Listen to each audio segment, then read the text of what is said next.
네, 오늘 또 주 안에서 인사드립니다. 새날을 주신 하나님, 오늘 또 만물을 통치하시는 하나님께 감사함으로 나아가도록 하겠습니다.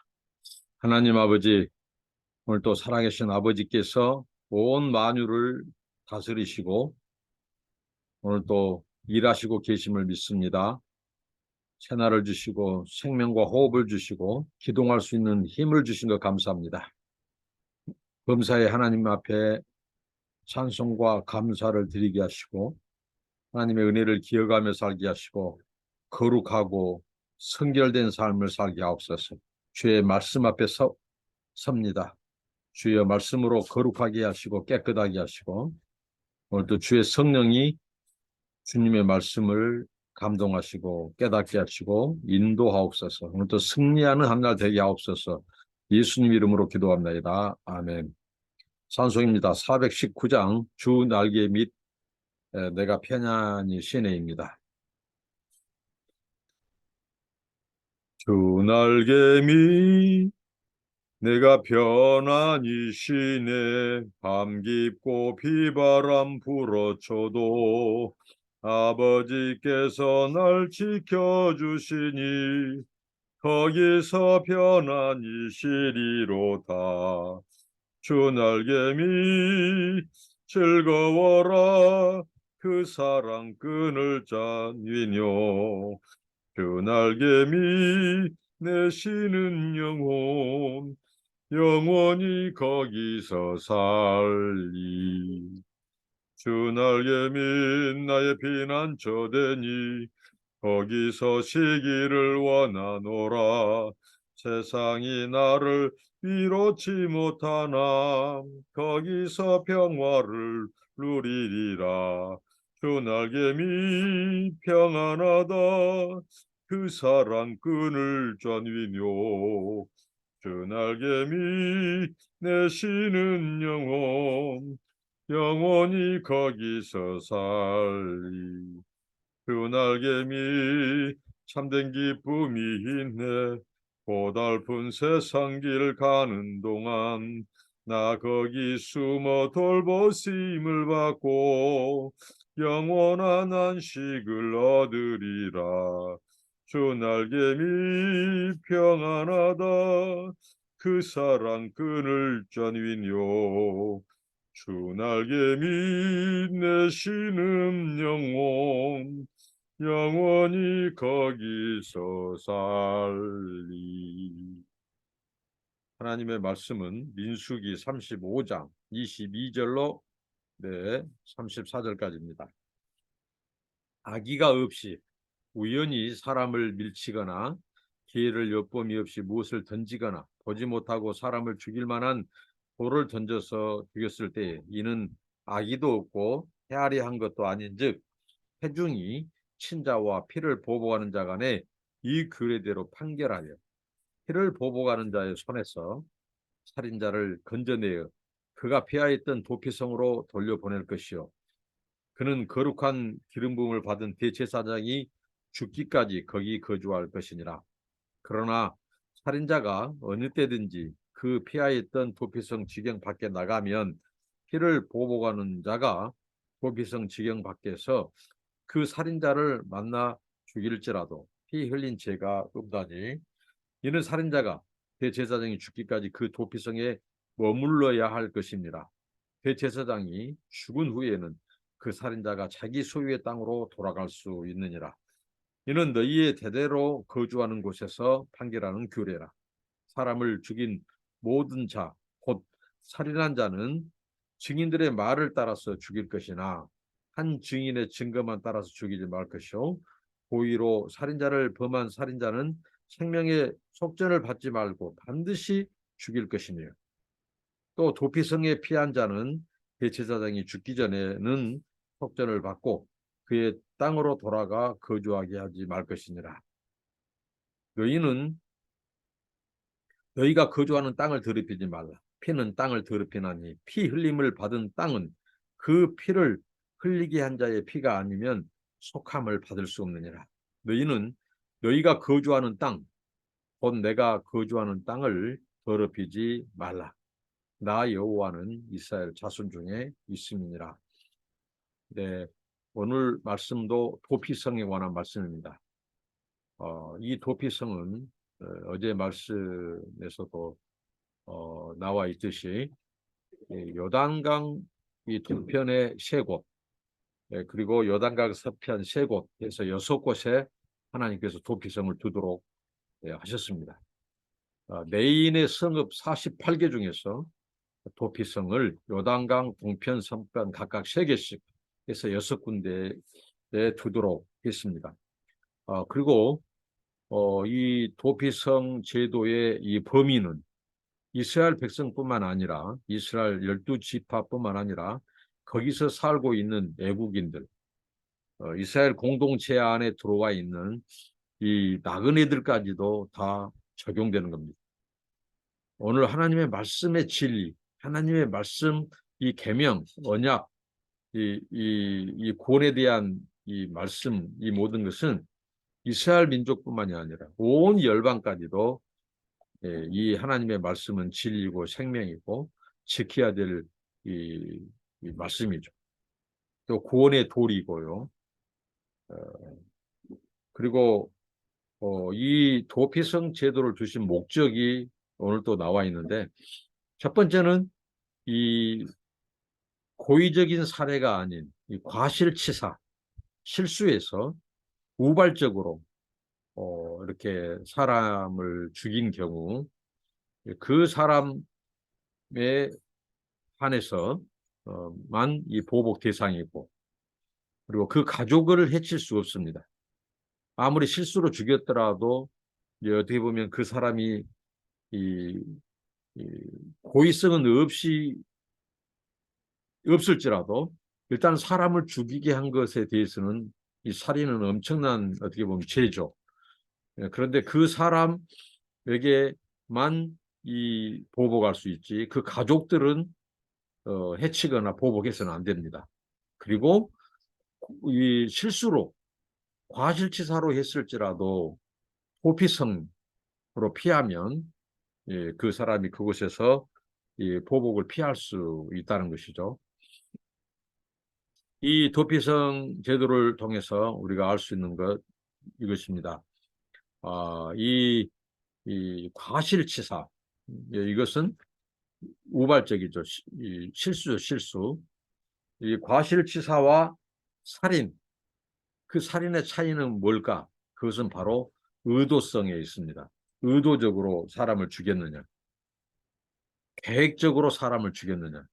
이 의도와 계획, 이게 기준이 됐습니다. 의도와 계획을 가지고 사람을 죽이는 것은 이것은 과실치사가 아니에요.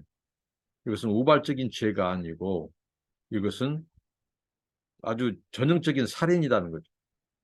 그래서 그들에게는 이 속전으로도 하나님께서 이 죄를 사할 수 없게끔, 그러니까 얼마나 이 살인죄가 하나님의 형상대로 지음받은 이 사람의 생명을 끊는 죄가 죄 중에 어떻게 보면 가장 무서운 죄죠. 가장 크고요. 이 살인죄.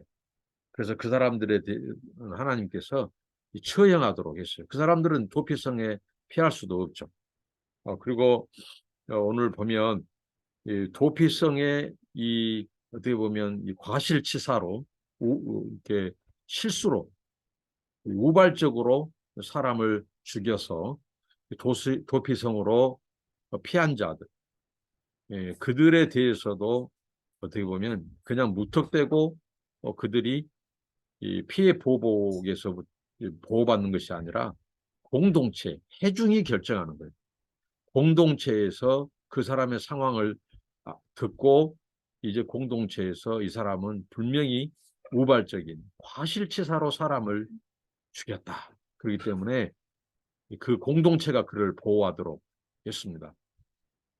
그리고 그 사람이 이 소위 말한 제사장이 죽기 전까지는 그 나갈 수가 없어요. 그 도피성을. 이 대제사장이 죽기까지 그곳에서 머물러 있어야 됩니다. 어떻게 보면 구금 생활이죠, 구금. 그러니까 공동체의 보호는 받되 대제사장이 죽기까지 그곳에서 그가 복음 생활을 하고, 대제사장이 죽은 후에는 자기 가족들 품으로 돌아갈 수 있어요. 그리고 만약에 대제사장이 죽지 않았는데 나갔다가는 이제 그 피해를 본 그 사람의 실수로 죽게 된 그 가족들이 그 가해자를 얼마든지 처형하고 죽일 수 있어요. 도피성 밖으로 그가 나가면. 그렇기 때문에 대제사장이 죽기까지 그런 대제사장의 보호와 근은 아래 있어야 돼요. 그리고 가운데에서는 이 속전을 지불하고 나갈 수도 없습니다. 대제사장이 죽기까지 그곳에 머물러야 돼요. 이게 그 복음 생활을 통해서 어떻게 보면 그의 그 속죄의 과정, 보호의 과정이라고 할 수 있습니다. 오늘 이 도피성 안에는 굉장한 이 기독교의 복음이 숨어 있습니다. 이 도피성. 예수 그리스도, 예수님께서 이렇게 이 살인, 어떻게 보면 이 살인죄가 아주 무서운, 아주 큰 죄인데, 예수님은 사람을 향하여, 형제를 향하여 이 미워하기만 해도 살인이라고 했어요. 그렇다고 볼 때 이 세상에서 단 한 번도 사람을 미워한 적이 없다. 그건 거짓말일 겁니다. 그러니까 어떻게 보면 모든 사람이 다 살인죄에 해당돼요. 그런데 오늘 말씀에 보니까 그가 살기 위해서는 어떻게 하죠? 계획적인 이 고의적이 있는 살인자는 어떻게 보면 속전으로도 그가 살 수 없어요. 완전히 그 사람은 처형을 받아야 합니다. 생명으로 죽인 자들, 그들은 그 사람의 생명이 처형당했죠. 그런데 이런 우발적인 실수로 이 사람을 살인한 자들, 이런 자들은 대제사장이 죽기까지 거기에 있어야 하듯이, 우리 이 대제사장, 이 도피성의 대제사장은 어떻게 보면 그리스도의 모형입니다. 예표론적이죠. 그러니까 예수 그리스도야말로 영원한 대제사장이에요. 이 세상에 있는 대제사장은 완벽한 자가 없습니다. 그들이 우리의 구원을, 그들에게는 구약 백성이 일시적으로 그들이 속죄를 했지만은, 우리의 영원한 죄는 영원한 대제사장이신 이 아론의 반차를 쫓아 오신 제사장이 아닌 이 예수 그리스도, 그 예수님만이 영원한 대제사장이에요. 그러니까 그 영원한 대제사장 안에서만 보호받고 안에서 구원받는 겁니다. 이 복음 생활하는 동안에 도피성이 있을지라도 대제사장이 죽지 않았는데 그 사람이 그곳을 이탈했다, 떠났다. 그러면 그 피해자 가족이 그 사람을 죽여도 죄가 되지 않습니다. 그러니까 오직 우리가 이 죄사함 받고 이 죄의 정죄로부터 우리가 보호받고 용서받고 구원받을 수 있는 일은 우리의 영원한 대제사장이신 예수 그리스도 안에 있을 때, 그 안에 머무를 때, 그 그리스도의 피의 속량, 그 속전을 지불해야 되는데 예수 그리스도가 속전을 지불하셨어요. 그 십자가에서 대속의 제물이 되어 주심으로. 그래서 그 예수를 믿음으로 그 예수 안에 머무를 때, 그 안에 있을 때 우리는 죄로부터, 사탄의 정죄로부터 보호받고 우리가 제사함 받고 구원 얻게 된다고 하는 이 엄청난 진리, 기독교의 복음이 이 도피성 제도에 숨어 있다고 하는 것입니다.